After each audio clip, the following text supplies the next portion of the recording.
Hello? Hey, Mom. I don't know. Dad, where's Grandma? Bilmayman deyaptilar, so'rayaptilar aslan. Buvim qayerda deyapti. She's gone. She's gone. She passed away. Dadasi u ketgan desa, bu aytayaptiki, u ketgan, u o'lib ketgan deyapti. No. She went home. She went home to be with the Lord.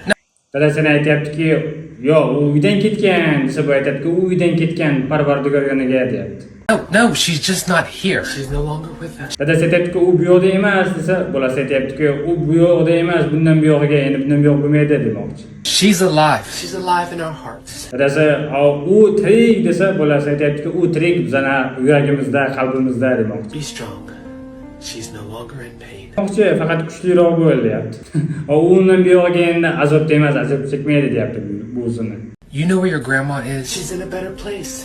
Bilasanmi, buving qayerda deyapti dadasi. Aytayaptiki, u yaxshiroq joyda demoqchi.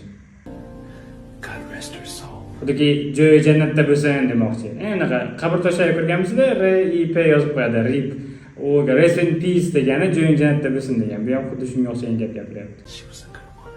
She still is a good woman. U yaxshi ayol edi desa, dadasi aytayaptiki, u hali ham yaxshi ayol deyapti.